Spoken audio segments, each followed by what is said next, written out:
একটা সময় ছিল আপনাদের পাসপোর্ট করতে হলে পাসপোর্ট অফিসে যেতে হতো। সেক্ষেত্রে নানা সমস্যার সম্মুখীন হতে হতো। এখন ঘরে বসে অনলাইনের মাধ্যমে নতুন নিয়মে পাসপোর্ট আবেদন করতে পারবেন।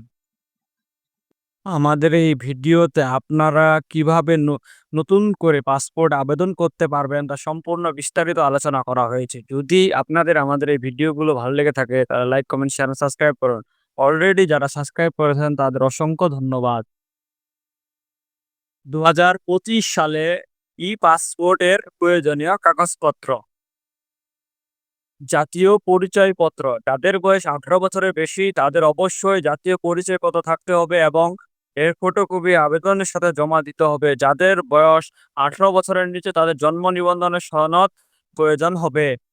পিতামাতার আইডি কার্ড।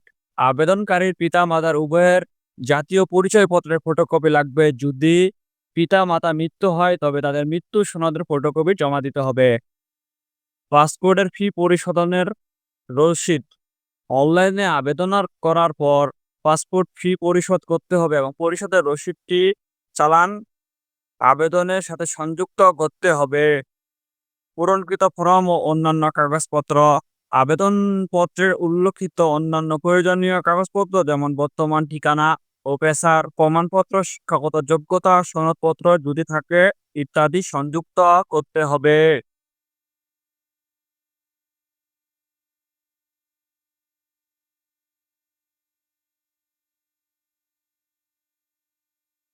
ছবি। সম্প্রতি তোলা কালার পাসপোর্ট সাইজের রঙিন ছবি লাগবে। ছবির মাপ ও অন্যান্য বিবরণ ই-পাসপোর্টের ওয়েবসাইটে দেওয়া আছে। সত্যায়িতকরণ।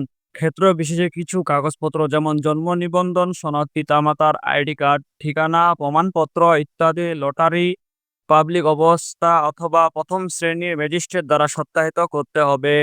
বিশেষ দ্রষ্টব্য। ই-পাসপোর্ট করার জন্য অনলাইনে আবেদন করা বাধ্যতামূলক। আবেদনের সময় ওয়েবসাইট দেওয়া নির্দেশনাবলী ভালোভাবে অনুসরণ করতে হবে। অতি জরুরি পাসপোর্টের জন্য পুলিশ রেফারেন্স সনদ প্রয়োজন হতে পারে। তথ্য কোনো ভুল থাকলে তা সংশোধনের জন্য প্রয়োজনীয় কাগজপত্র সাথে রাখতে হবে। অনলাইনে আবেদন করার পাসপোর্ট স্টেটমেন্ট নিয়মিতভাবে চেক করতে হবে। আশা করি আপনারা বুঝতে পেরেছেন আপনারা কিভাবে আবেদন করতে পারবেন।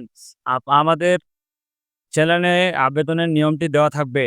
ওই যদি আপনাদের আমাদের এই ভিডিওগুলো ভালো লেগে থাকে তাহলে like, comment, share and subscribe করবেন।